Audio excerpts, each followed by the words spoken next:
नमस्कार दोस्तों। अभी अभी अमेरिका ने 104 भारतीयों को इंडिया में डिपोर्ट किया क्योंकि वो इलीगली अमेरिका का बॉर्डर क्रॉस कर रहे थे। लेकिन हो हल्ला इस बात पे नहीं हो रहा कि वो एक्चुअली इलीगली अमेरिका में एंटर ही क्यों कर रहे थे। हो हल्ला इस बात पर है संसद में भी और मीडिया में भी कि उनके हाथों में हथकड़ियां पहनाकर, पैरों में जंजीरें बांधकर सेना विमान से उन्हें इंडिया में डिपोर्ट किया गया। उनके हिसाब से ये एक अमानवीय व्यवहार है क्योंकि औरतों के साथ भी सेम ही बिहेवियर किया गया। तो इस बात के लिए तो अमेरिका की तारीफ करनी चाहिए कि उन्होंने एक्चुअली में वुमेन इक्वालिटी को समझा। लेकिन इन लोगों के हिसाब से बड़ी मुश्किल से तो डंकी रूट से ये लोग अब भारत से अमेरिका पहुंचे ही थे और फिर उन्हें वापस बॉर्डर से ही डिपोर्ट करके इंडिया पहुंचा दिया गया। जी हाँ, डंकी रूट। ये डंकी रूट क्या है? डंकी जो है वो शब्द पंजाब का है जिसका मतलब होता है एक जगह से दूसरी जगह कूद कर जाना।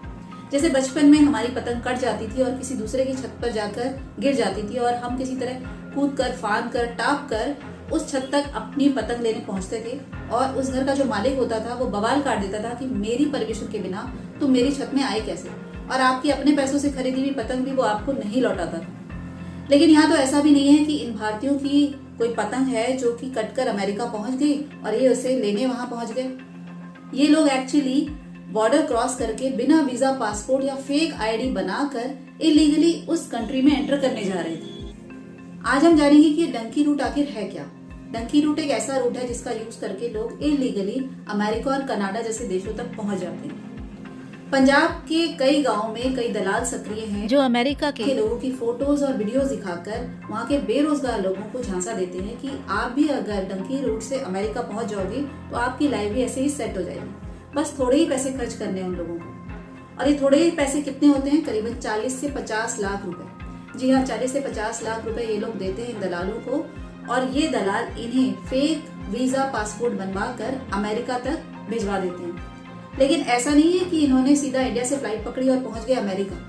इन्हें कई देशों से होकर गुजरना पड़ता है और कई बार इन्हें अपनी जान से भी हाथ धोना पड़ता है। जैसा कि मैंने पहले बताया कि इनका फेक वीजा, पासपोर्ट बनवाया जाता है या फिर इनको टूरिस्ट वीजा से भेजा जाता है दुबई या फिर लैटिन अमेरिका के देश इक्वाडोर, बोलीविया या गुयाना जैसे देशों में। ये अलग अलग देशों का सफर तय करते हैं और इसके बीच इनकी जान जाने का खतरा होता है क्योंकि कई देशों के बॉर्डर में स्ट्रिक्ट रूल्स हैं कि जैसे ही किसी इलीगल इमिग्रेंट्स को आते हुए देखा जाए उन्हें तुरंत गोली मार दी जाए।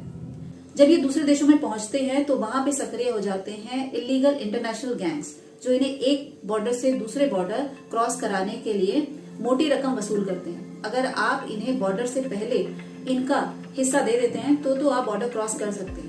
लेकिन अगर आप इनका पैसा नहीं देते हैं तो या तो ये इंटरनेशनल गैंग आपको वहीं गोली मार देते हैं या फिर आपको ये धकेल देते हैं प्रोस्टिट्यूशन में, मजदूरी में या फिर भीख मांगने के काम में, और वहां से आपके वापस आने का कोई जरिया नहीं होता।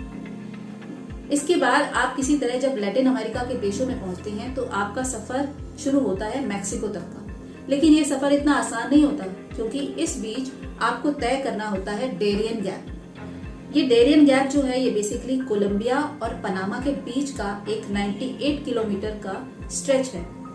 डेरियन गैप बेसिकली ये एक डेंस रेन फॉरेस्ट है जिसमें बड़े बड़े पहाड़ों से लेकर उफनती हुई नदियां हैं जिनको क्रॉस करते हुए इन इलीगल इमिग्रेंट्स को गुजरना पड़ता है। इसके अलावा जंगली जानवर इसमें भरे पड़े हैं, सांप, बिच्छू हैं जो आपको अगर काट लें तो जो आपको ये गैप क्रॉस करा रहे हैं ना उनके पास प्रॉपर मेडिकेशन नहीं होती कि आपकी जान बचा सके। कई लोग यहीं दफन हो जाते हैं। इसके अलावा यहाँ पे कई स्मगलर गैंग्स हैं जो एक्टिवेट रहते हैं इन्हीं इलीगल इमिग्रेंट्स के इंतजार में, क्योंकि इन्हें पता है इनके पास काफी कैश होता है, ज्वेलरी होती है और ये अपना हिस्सा लेने वहां पहुंच जाते हैं। अगर आप इनको इनका हिस्सा दे देते हैं तो ये आपकी जान बख्श देते हैं, वरना ये तुरंत ही आपको गोली मार देते हैं और आपकी जान चली जाती है। किसी तरह से जब आप ये डेरियन गैप का जो रास्ता है ये क्रॉस करते हैं तो आप पहुंचते हैं मैक्सिको। मैक्सिको से आप फिर क्रॉस करते हैं अमेरिका, नॉर्थ अमेरिका का बॉर्डर। लेकिन इस दौरान भी आपको अगर पुलिस पकड़ ले तो अगर बॉर्डर क्रॉस करते हुए पुलिस आपको पकड़ लेती है तो ये दलाल आपको एक स्क्रिप्ट रटवा कर देते हैं कि आपको बोलना है कि आपको एक असाइलम एप्लीकेशन फाइल करनी है। असाइलम बेसिकली एक लीगल प्रोटेक्शन है अमेरिका में उन लोगों के लिए जो दूसरे देश से आते हैं अपनी जान का खतरा लेकर। बेसिकली कई बार लोगों को पॉलिटिकली धमकाया जाता है या उनके ही रिलीजन के लोग उन्हें मारने पर उतारू हो जाते हैं तो वो लोग अमेरिका में आकर प्रोटेक्शन ले सकते हैं। इसी तरह का कुछ डायलॉग्स जो है ये उन पुलिस वालों के सामने बोलते हैं। असाइलम एप्लीकेशन जो है फाइल हो जाती है, केस दर्ज होता है और उसके बाद मुकदमा चलता है। इस दौरान जब तक मुकदमा चलता है ये लोग लीगली अमेरिका में रह सकते हैं। कई लोग वहाँ जो है फेक आईडी बना लेते हैं और रहने लगते हैं। इसके अलावा कई लोग शादियां कर लेते हैं तो वहाँ की नागरिकता उन्हें मिल जाती है। जब कोर्ट की डेट्स आती है तो ये लोग उसे अटेंड नहीं करते हैं। जब ये शादियां कर लेते हैं तो बच्चे जो है उन्हें भी वहाँ की नागरिकता मिल जाती है और इसी तरह से ये लोग अमेरिका में ही रहने लगते हैं। लेकिन जो लोग फेक आईडीज बनाकर रहते हैं उन लोगों की जो लाइफ होती है बड़ी मिजरेबल होती है। उन्हें जो है बहुत ही क्राउडेड एरिया में रहना पड़ता है, बेसमेंट्स में रहना पड़ता है, बहुत ही गंदी जगहों में वो लोग रहते हैं। इसके अलावा जो उन्हें जॉब मिलती है वो कोई बहुत फैंसी जॉब नहीं होती है। वो बेसिकली क्लीनर, स्वीपर, किसी फार्म में या किसी फैक्ट्री में ही जॉब करते हैं। जहाँ ये काम कर रहे होते हैं वहाँ के ओनर्स को पता होता है कि ये लोग इलीगल इमिग्रेंट्स हैं, इनके पास कोई लीगल डॉक्यूमेंट्स नहीं है, तो जो इनको कैश वेजेस मिलते हैं नॉर्मली उससे आधे ही इनको दिए जाते हैं और इनके पास उसके लिए आवाज उठाने का कोई रास्ता नहीं होता है। अमेरिका में लोग बेसिकली क्वालिटी ऑफ लाइफ के लिए जाते हैं। वहाँ पे जो प्राइवेट स्कूल है उनमें एजुकेशन फ्री है, जो हॉस्पिटल्स हैं उनमें इलाज फ्री है। इसके अलावा जिनकी आय कम है यानी लो इनकम वाले लोग हैं उनके लिए गवर्नमेंट फूड स्टैम्प्स निकालती है। बेसिकली 2 लोगों के लिए $400 तक इन फूड स्टैम्प्स में गवर्नमेंट अपने आप हर महीने क्रेडिट कर देती है ताकि आप अपने डे टू डे लाइफ का जो सामान है वो ले सकें। और अगर ज्यादा लोग हैं, 4 से 5 लोग हैं, तो उनके लिए करीबन $700 से $1000 तक क्रेडिट किए जाते हैं डे टू डे लाइफ का सामान लेने के लिए। लेकिन अगर देखा जाए तो इंडिया में भी इस तरह की फ्री फैसिलिटीज तो अवेलेबल है ही। सरकारी स्कूल पढ़ने के लिए है, सरकारी जो अस्पताल है उसमें आप इलाज करा सकते हैं। इसके अलावा जो लो इनकम वाले लोग हैं उनके लिए भी हर महीने पर पर्सन के हिसाब से फ्री में राशन दिया जाता है। जिस क्वालिटी ऑफ लाइफ जीने के लिए ये लोग अमेरिका जाते हैं उनकी लाइफ वहां जाकर और भी ज्यादा मिजरेबल हो जाती है और जब वापस इंडिया लौटना चाहते हैं तो इन्हें रियलाइज होता है कि जितने पैसों में ये लोग भारत से अमेरिका पहुंचे थे उससे कमाते कमाते तो इनकी पूरी जिंदगी निकल जानी है। और जब इलीगल डॉक्यूमेंट की वजह से इन्हें वापस भारत भेजा जाता है तो इनके वापस अमेरिका जाने के जो रास्ते हैं ना पूरी तरह से बंद हो जाते हैं क्योंकि अमेरिकन गवर्नमेंट इन पर बैन लगा देती है।